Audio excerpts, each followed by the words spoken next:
Hey there, subscribe to my channel, and also press this bell icon so you never miss any new updates, cause whenever we upload new video you will get a notification on your phone. Part 1.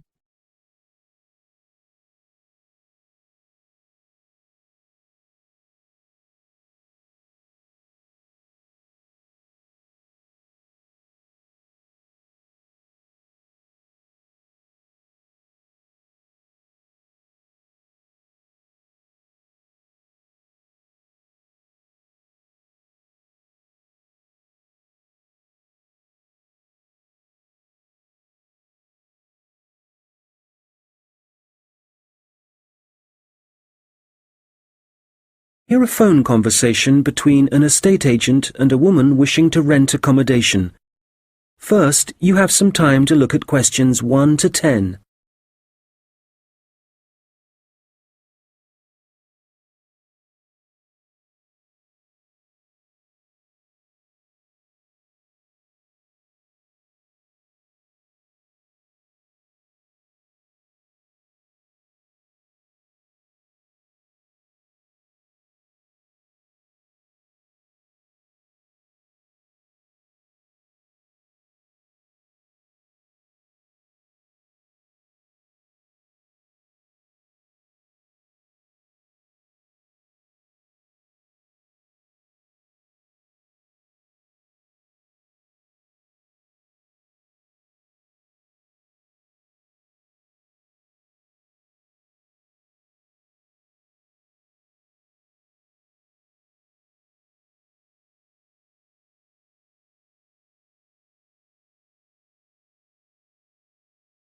Fairfield Rentals, Andrew Williams.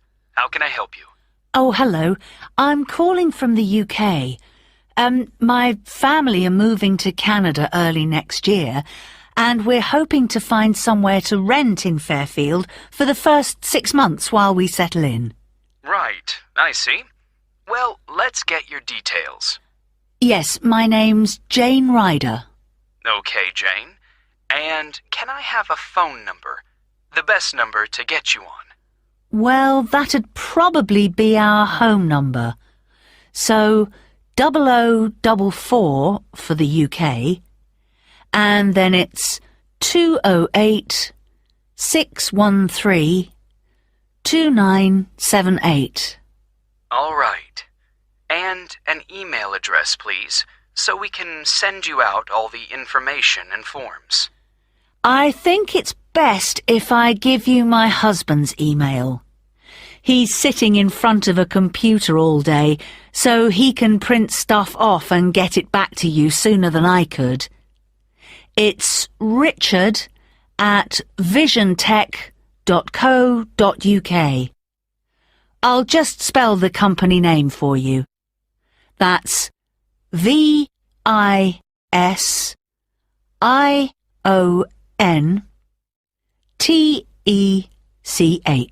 Great. And we have a question here about occupation.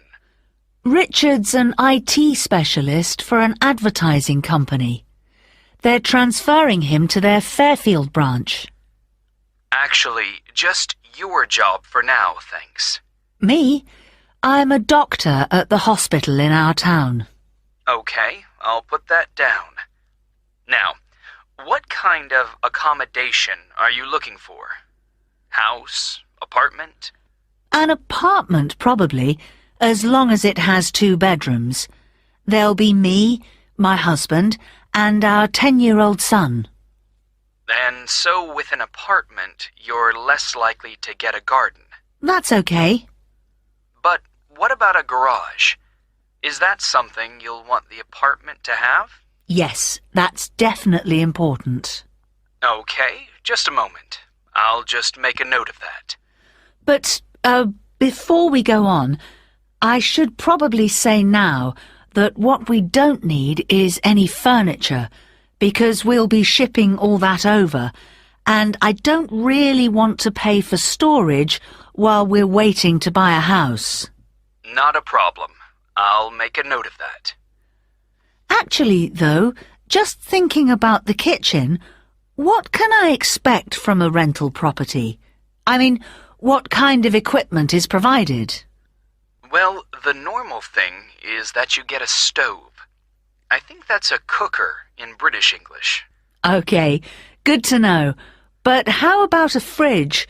We'll be selling ours before we come, so if possible, we'd like the apartment to have one for when we arrive. I can certainly add that to the form. If there's any other whiteware that you need, like a dishwasher, for example, there are plenty of stores here that'll arrange delivery on the same day as purchase. Thanks. Hopefully we won't need to buy too many things.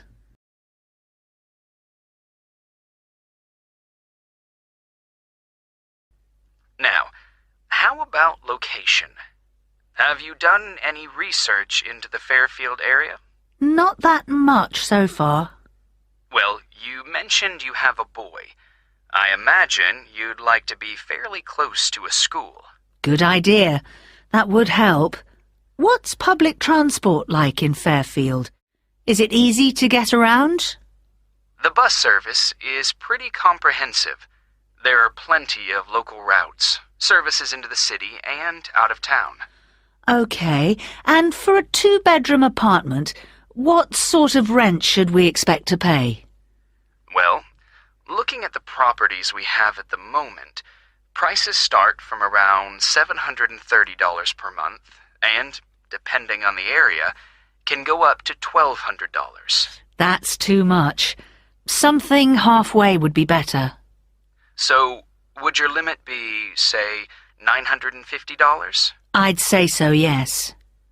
Can I ask if you smoke or if you have any pets? No to both questions. But I do have one more request, please. Yes? Well, I've also been offered a job at Victoria General Hospital, and I suspect I'll be working nights occasionally. So what I really need from any apartment is for it to be quiet, so I can catch up on sleep if necessary during the day. Congratulations on the job offer. I'll add your request to the form. Well, what I'll do is compile a list of suitable properties for you and send them via email. Can I just ask, how did you hear about us? Obviously not from our commercials if you're living in the UK. Actually, it was a friend of ours. He spent a few months in Fairfield a couple of years ago, and he pointed us in the direction of your website. Well, it's good to be recommended. So, what I'll do is...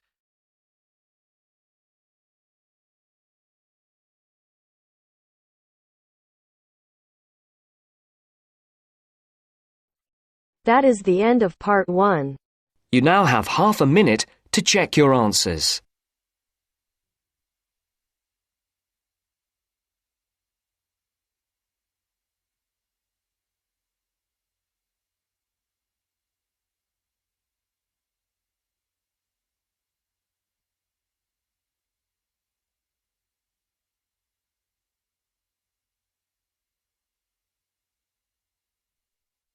Now turns to part 2. Part 2.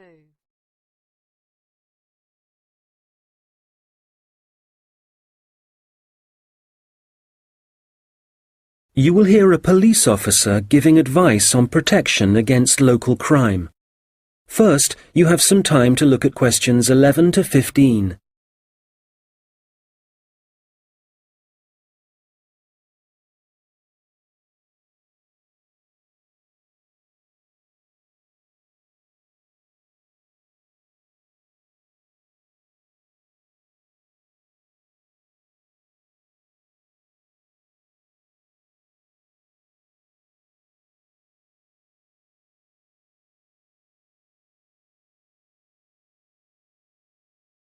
Well, good afternoon. I'm Constable James MacDonald, and as you may know, I'm the community police officer for the local area.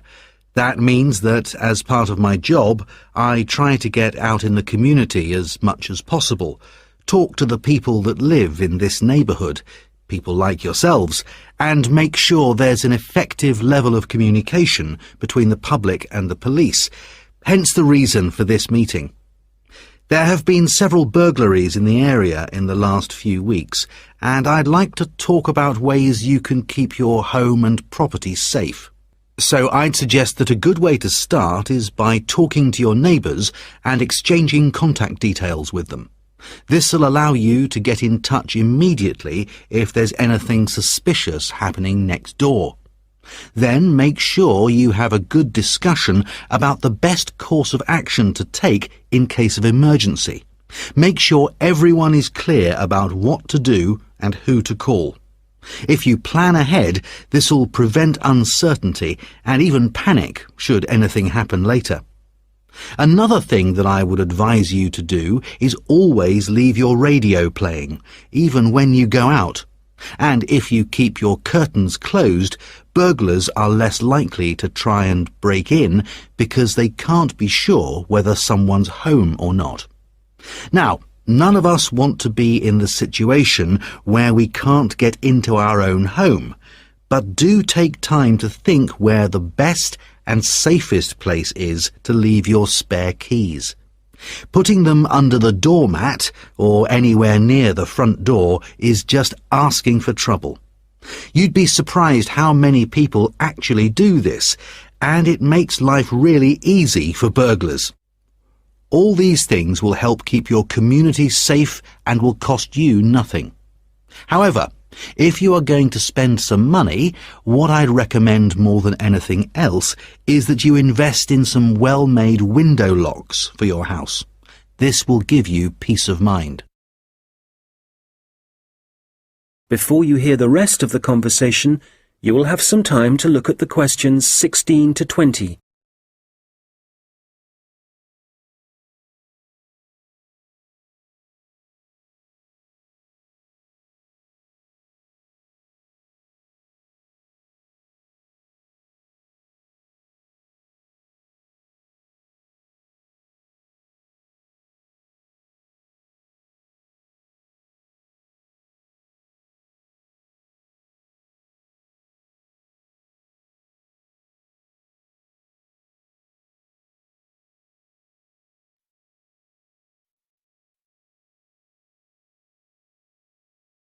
Now listen and answer questions 16 to 20. OK, moving on. Unfortunately, there's been an increase in the number of minor crimes and antisocial behaviour in the general area, and I want to talk about some specific prevention measures that are being proposed. First of all, the skate park. As you probably know, it's well used by younger people in our community, but unfortunately we're getting more and more reports of broken glass, making it especially dangerous for younger children. One possible solution here is to get rid of some of the trees and bushes around the park, making it more visible to passers-by and vehicles. If the vandals know they're being watched, this might act as a deterrent. As you will have heard, a couple of local primary schools have also been vandalised recently, despite the presence of security guards. The schools don't have the funds for video surveillance, so we need people in the neighbourhood to call their nearest police station and report any suspicious activity immediately. Please don't hesitate to do this. I expect most of you are familiar with the problems facing Abbotsford Street. It seems that no amount of warning signs or speed cameras will slow speeding drivers down. I'm happy to say, however, that the council have agreed to begin work over the next few months to put in a new roundabout. What else? Oh yes, the newsagent and the gift shop on Victoria Street were both broken into last week, and although no money was taken, the properties have suffered some serious damage. Access was gained to these shops through the small alleyway at the back of the properties. It's dark, and as you can imagine, no one saw the thief or thieves in action. So we've been advising shop owners along there about what kind of video recording equipment they can have put in. We'll then be able to get evidence of any criminal activity on film. The supermarket car park is also on our list of problem areas. We've talked to the supermarket managers and council authorities, and we've advised them to get graffiti cleaned off immediately and get the smashed lights replaced. If you don't deal with this sort of thing at once, there's a strong possibility that the activity will increase and spread, and then it becomes...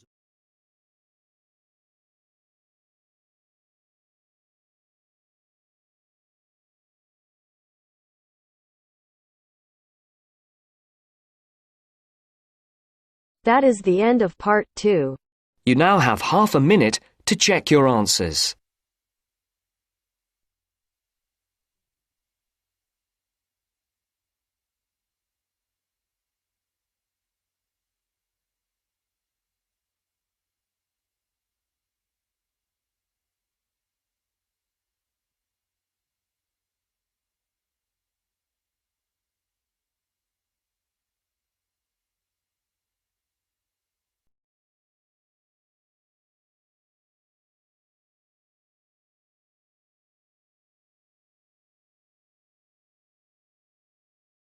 Now turns to part 3.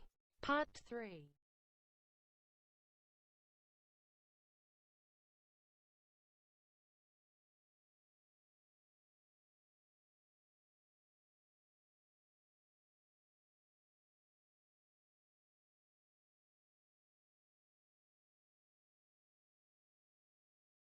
Two students discussing their assignments.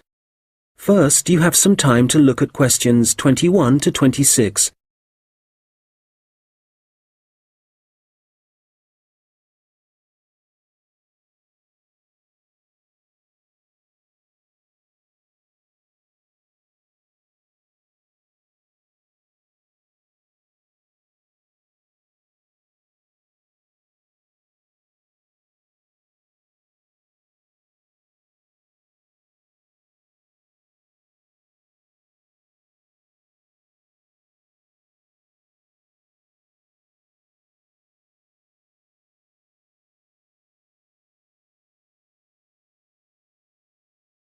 Hi, Mike. How's it going?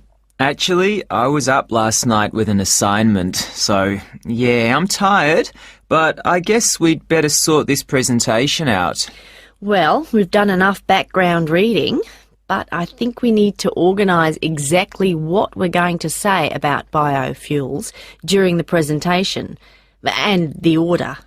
I thought we could start by asking our audience what car engines were first designed to run on, fossil fuels or biofuels. Nice idea. Yes, when most people think about cars and fuel, they think about all the carbon dioxide that's produced, but they don't realise that that wasn't always the case. You're probably right. The earliest car engines ran on fuel made from corn and peanut oil, didn't they? Yes. The manufacturers used the corn and peanut oil and turned them into a kind of very pure alcohol. You mean ethanol? Yes. In fact, most biofuels are still based on ethanol. Actually, I've got some notes here about the process of turning plant matter into ethanol, the chemical reactions and the fermentation stages. And it's interesting. The other students would appreciate it, but different biofuels use different processes. And if we give a general description, there's a risk we'll get it wrong, and then the tutor might mark us down. I'd rather we focus on the environmental issues. Fair enough. So, the main plants that are used for biofuel production now are sugarcane, corn... and canola. Of all of them, canola is probably the least harmful because machines that use it don't produce as much carbon monoxide. Sugarcane seems to be controversial. It doesn't require as much fertiliser as corn does to grow, but when they burn the sugarcane fields, that releases loads of greenhouse gases. Yes, but some critics have suggested that the production of corn ethanol uses up more fossil fuel energy than the biofuel energy it eventually produces. For that reason, I'd say it was more harmful to the environment. I see what you mean. You're probably right. It's interesting how everyone saw the biofuel industry as the answer to our energy problems, but in some ways, biofuels have created new problems. Well, in the USA, I wouldn't say that farmers are having problems. The biofuel industry, for them, has turned out to be really profitable. I think, though, that even in the USA, ethanol is still only used as an additive to gasoline or petrol. The problem is that it still has to be transported by trucks or rail because they haven't built any pipelines to move it. Once they do, it'll be cheaper, and the industry might move forward. That'll have to happen one day. At least the government are in favour of biofuel development. Yes, but Brazil's probably in the lead as far as biofuels are concerned. They've got to the point where they don't need to import any oil now. Which is great. And the industry in Brazil employs a huge number of people. But is it sustainable? I mean, as the population grows and there are more vehicles on the roads and there's more machinery, surely they can't depend so much on sugarcane. At some point there has to be a limit on how much land can be used for sugarcane production. Certainly if you want to preserve natural habitats and native wildlife. I think that whatever problems Brazil's facing now, the same will be true for any country. You have to weigh up the pros and cons. Well, we probably won't see an increase in biofuel use. I mean, they won't replace fossil fuels until we can find ways to produce them cheaply and quickly, and with less cost to the environment. Making sure they require minimal energy to produce. Exactly. And in a way, that means they have to cost less than fossil fuels, certainly when you're filling up your car. Yes, and whatever other kind of engines use fossil fuels at the moment.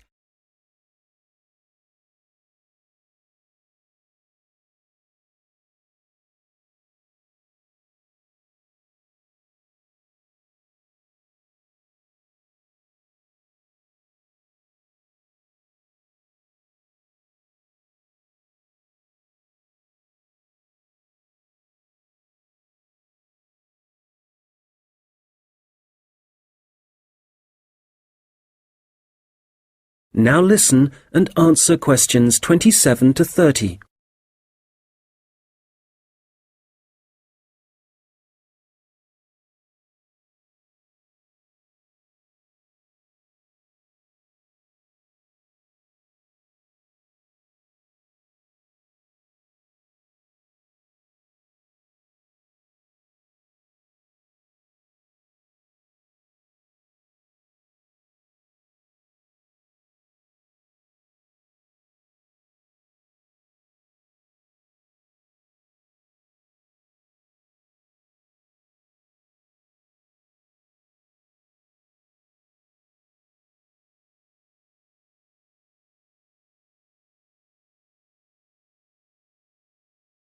All right, so in the last section of the presentation, what problems are we focusing on?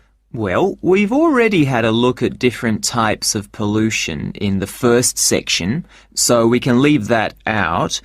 But the biggest issue related to biofuels is that land is now being used to grow biofuel crops, and that's contributing to global hunger. Indeed.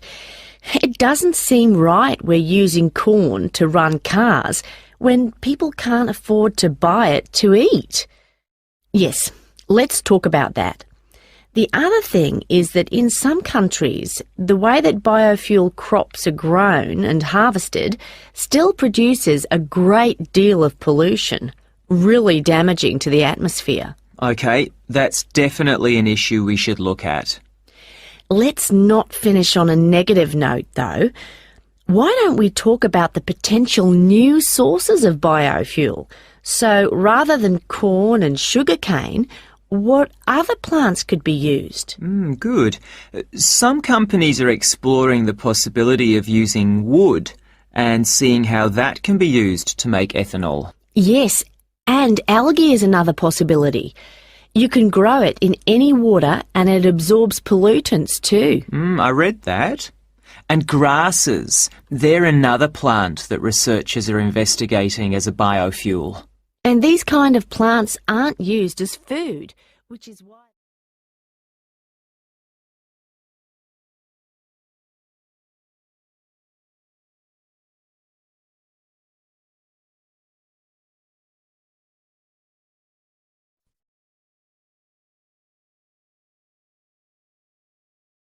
That is the end of part 3.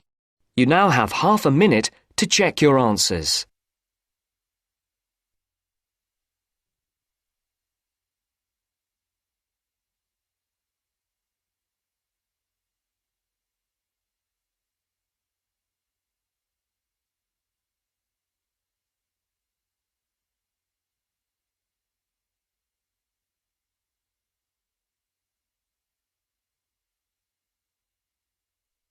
Now turns to part 4. Part 4.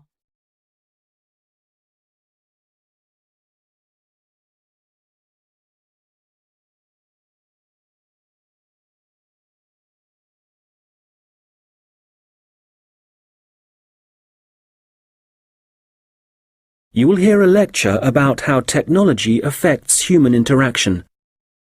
First, you have some time to look at questions 31 to 40.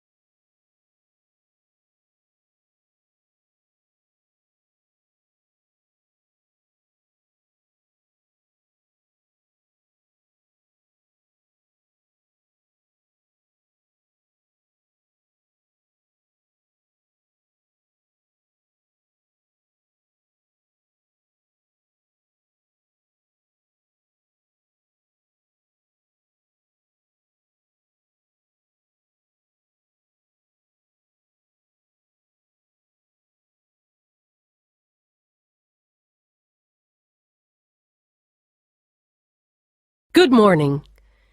Today, we're thinking about the way that technology is influencing our social structures and the way we interact with one another. Humans, as we know, have always lived in groups. Without this arrangement, our species would have died out long ago. But now, the way we see and define our group is changing. I'd like to start by mentioning the research of American sociologist Mark Granovetter in 1973. It was Granovetter who first coined the term weak ties, which he used to refer to people's loose acquaintances. In other words, friends of friends. His research showed that weak ties had a significant effect on the behavior and choices of populations, and this influence was something highly important in the fields of information science and politics, and as you can imagine, marketing also. So, these friends of friends, people we might spend time with at social or work gatherings, might not be like us, but they can still have a positive influence because we share the same sort of interests. That's enough to make a connection, and this connection can turn out to be more beneficial than we might suspect. An example of this, an example of how the connection can influence us, is when our weak ties get in touch and pass on details about jobs they think might be suitable for us. Well, since Granovetter first came up with this theory, his work has been cited in over 19,000 papers. Some of these studies have looked at how weak tie networks are useful to us in other ways, And one thing that seems to improve as a result of weak tie influence is our health.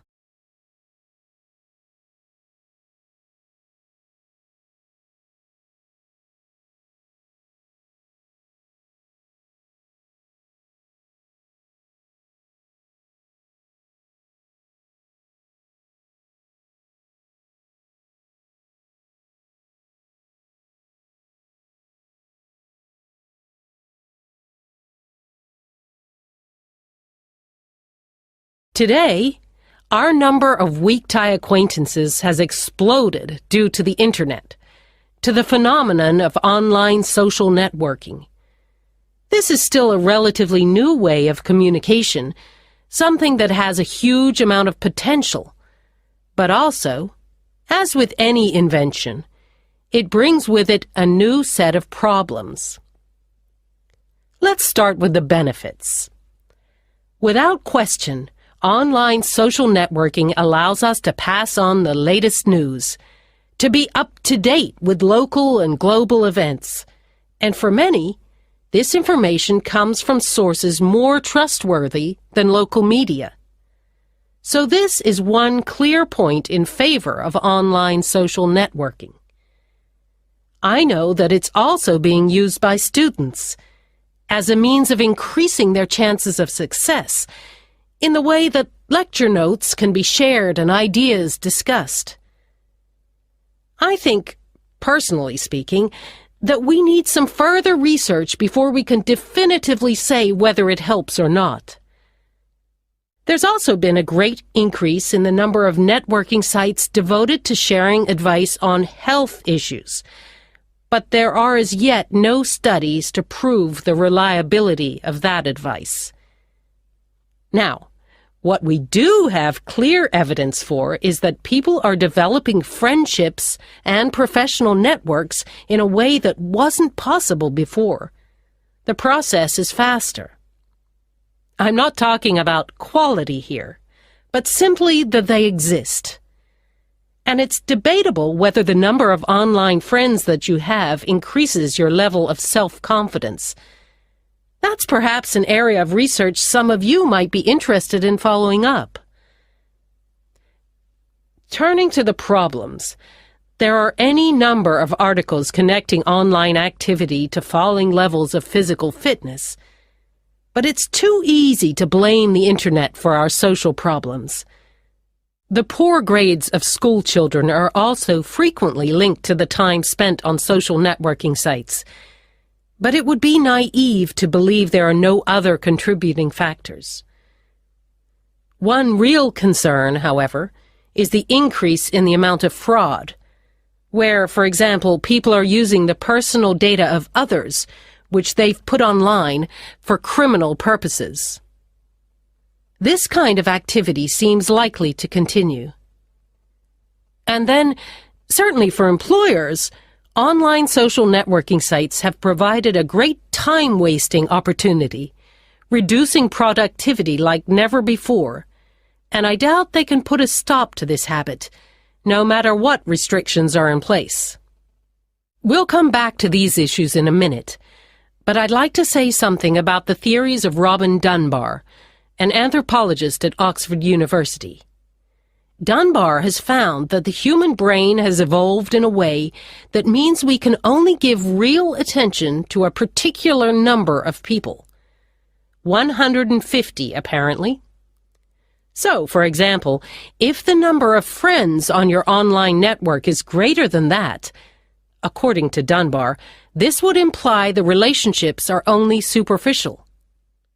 Dunbar is not against online relationships, but he maintains that face-to-face interaction is essential for the initial creation of true friendship and connections. He's concerned that for young people, if their only experience of forming relationships is online, this doesn't allow them to form the ability or acquire the strategies for maintaining relationships. For example, in situations where negotiation or diplomacy is required, or where it's essential for